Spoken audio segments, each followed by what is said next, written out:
Hello, my dear students.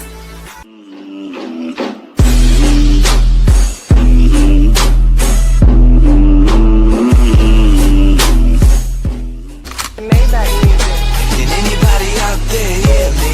Hear me? 'Cause I just wanna say welcome to all of you. आज का हमारा topic होगा 11 fact of accounting, मतलब account से जुड़े हुए ऐसे कुछ 11 फैक्ट जो 99% आपने कभी नहीं सुने होंगे और कभी सोचा भी नहीं होगा आपने कि अकाउंट में भी सर ऐसे कुछ फैक्ट होते होंगे। फैक्ट मतलब सच्चाई कुछ होती होगी, नहीं तो हम लोग क्या सोचते हैं सर अकाउंट में है क्या आखिर, debit, credit, income, expense, asset, liability, खत्म सर, इसके अलावा आता क्या है अकाउंट में। तो ऐसे ही कुछ 11 फैक्ट आपके सामने स्टार्ट करता हूं। सबसे पहले नाम सुना होगा आपने Luca Pacioli, the father of accounting, जो अकाउंट का बाप है, जिसने डबल एंट्री अकाउंटिंग सिस्टम की शुरुआत की थी, जिसने खुद मैथमेटिशियन होकर खुद की बुक में लिखा हुआ था डबल एंट्री सिस्टम के बारे में इन 1494। जब 1494 में बुक लिखी थी तो बुक में क्लियरली वार्निंग दी थी उसने। अरे बुक में भी बोलो वार्निंग देते, तो वार्निंग ये थी तब तक आप सो भी नहीं सकते जब तक आपका debit is equal to credit ना हो। मतलब आपको नींद भी नहीं आनी चाहिए जब तक debit is equal to credit ना हो। कुछ ना कुछ घोटाला है, समझ लो, debit is equal to credit ना आए तो। और हम क्या करते हैं, कोई पर्टिकुलर एग्जांपल करते, इक्वल नहीं आता सर, रख देते साइड पे, चलो ना जो होगा वो देख देंगे। और यहाँ पे जो father of accounting Luca Pacioli बोल रहा है, should not go to sleep until the debits equal to the credit, मतलब debit is equal to credit ना हो ना तब तक नींद भी नहीं आनी चाहिए हमको। फर्स्ट फैक्ट हमारा। सेकंड फैक्ट की बात करते हैं। सेकंड फैक्ट की जब मैं बात करूं उससे पहले मैं बता देना चाहता हूं, अकाउंटेंट जो होते हैं वो मल्टी टैलेंटेड होते हैं। मल्टी टैलेंटेड मतलब जो ऐसा नहीं कि वो अकाउंटेंट है तो सर अकाउंट की फील्ड के बारे में, अरे दूसरी भी अलग अलग फील्ड के बारे में इंफॉर्मेशन रखते हैं।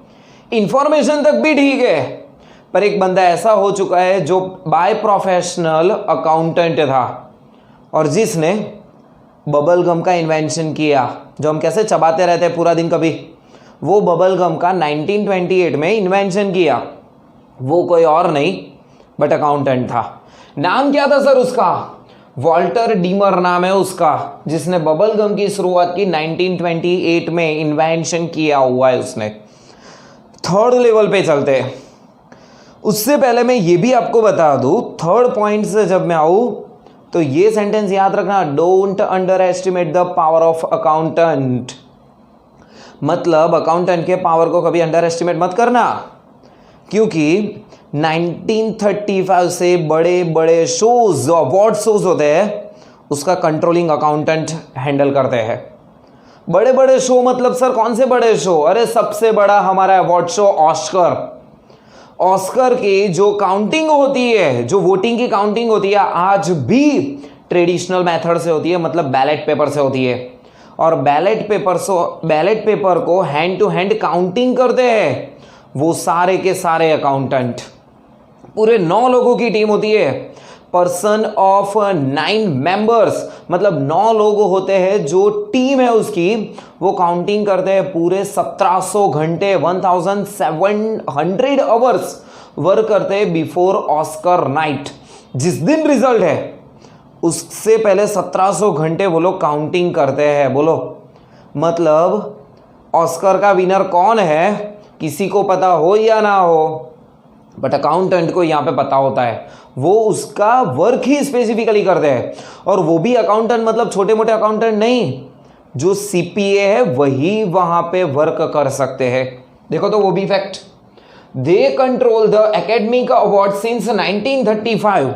A team of 9 accountants will spend up to 1700 hours prior to Oscar nights hand counting the ballots, और वो भी सारे के सारे सीपीए। फोर्थ पे, शिकागो का एक गैंगस्टर था जिसके ऊपर बुटलेगर का इल्जाम था, मर्डर का इल्जाम था। अरे कोई ऐसा इल्जाम बाकी नहीं था कि जो उसके ऊपर ना लगा हो। वो गैंगस्टर को पकड़ा अकाउंटेंट ने। और वो भी क्यों पकड़ा? साले ने टैक्स चोरी की थी, बोलो। और हम लोग यहां पे जो मर्डर किया है वो सबको तो साइड में रहने दो, अकाउंटेंट ने उसको अरेस्ट किया, पकड़ लिया, सारी पुलिस ढूंढती रह गई और एक अकाउंटेंट ने उसको अरेस्ट कर लिया। भाई आजा चल, क्योंकि टैक्स चोरी की है, टैक्स इवाशन किया हुआ है तूने।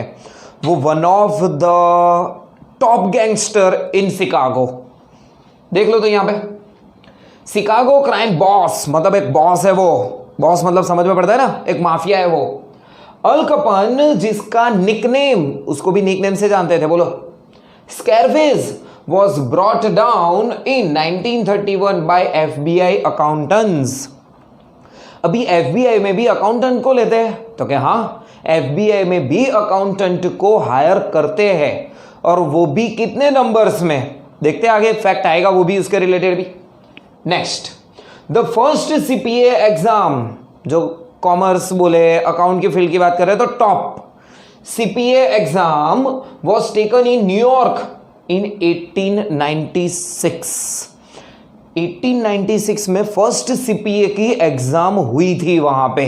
कहां पे? न्यूयॉर्क में। Next, employment of accountant is project to grow 11%। पूरे वर्ल्ड में देखने जाए तो अकाउंटेंट का जो एम्प्लॉयमेंट ग्रोथ है ना, वो 11% इंक्रीज हो रहा है। कब से? 2014 से 2024 तक, मतलब इस जो 10 साल है, 10 साल में उन लोगों का एम्प्लॉयमेंट रेट 11% इंक्रीज होने का चांसेस है, प्रोजेक्टेड है। जो बाकी हर एक कोई भी ले लो, कोई भी बिजनेस का एवरेज निकालोगे ना, उससे ये टॉप पे चलेगा हमारा एम्प्लॉयमेंट बिजनेस। तो देखो वो भी मैंने लिखा हुआ है यहां पे, employment of the accountant is project to grow 11% from 2014 to 2024, faster than the average for all occupation. जितने भी बिजनेस है, सारे ऑक्यूपेशन से ये बिजनेस ग्रोथ रेट ज्यादा कर रहा है, एम्प्लॉयमेंट ज्यादा दे रहा है। नेक्स्ट लेवल पे देखें, 10 नवंबर, ये एक ऐसी डेट है जहां पे कोई पर्टिकुलर कंट्री नहीं, पूरा वर्ल्ड सेलिब्रेट करता है इंटरनेशनल अकाउंटिंग डे।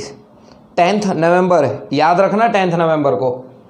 उसके बाद over 2000 accounting specialist are employed by FBI। मैंने अभी बोला था FBI में करीबन 2000 से ज्यादा लोग अकाउंट के स्पेशलिस्ट होते हैं, उन्हीं को हायर किया जाता है। Next, book keeping. यहां पे बुक कीपिंग की स्पेलिंग देखो, BOOKKEEPING। मतलब कुछ नोटिस करो, OOKKEE। सर इसमें क्या नोटिस करने जैसा है? अरे डबल वर्ड्स, जो अल्फाबेट है वो डबल रिपीट हो रहा है, वो भी कितने अल्फाबेट पता है? 3। बहुत रेयरेस्ट वर्ड्स है ये, बहुत रेयर वर्ड्स है पूरे इंग्लिश में, जहां पे आपको सेम अल्फाबेट रिपीट होते दिखाई दे रहे होंगे, वो भी कितनी बार? 3 बार लिखा हुआ है पूरा। ऐसा नहीं है कि बुक कीपिंग अकेला है, बुक कीपर को भी हम काउंट कर सकते हैं, वो सेम ही होगा, सिमिलर ही होगा। Bookkeeping is the one of the rare English word to contain 3 set of double letter back to back, double O, double K, double E। Then after the word accounting. ये accounting के बारे में जब हम पढ़ते हैं तो accounting word आया कहां से? तो अकाउंटिंग वर्ड सबसे पहले कहां से आया? तो देखो, the word accounting comes from French words कॉम्प्टर। ये फ्रेंच वर्ड से, याद रखना, कॉम्प्टर। और ये वर्ड्स कहां से आया? Which is also derived from Latin words computer.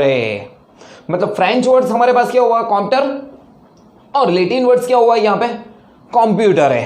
Then after last, income tax was originally introduced as a temporary measure to finance the war against France by British prime minister.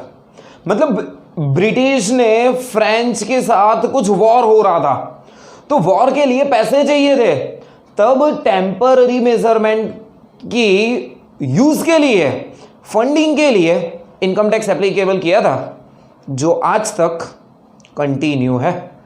जो temporary था वो आज तक ही हमारे वहां पे continue, ऐसा नहीं कि इंडिया में, पूरे वर्ल्ड में ये कंटिन्यू चल रहा है।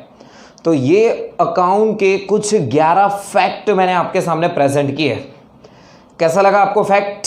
सारे फैक्ट्स ऑब्वियसली कमेंट सेक्शन में बताना, और अगर आपके पास भी ऐसे कोई फैक्ट है तो वो भी ऑब्वियसली आप कमेंट सेक्शन में शो करोगे। Okay, all the best.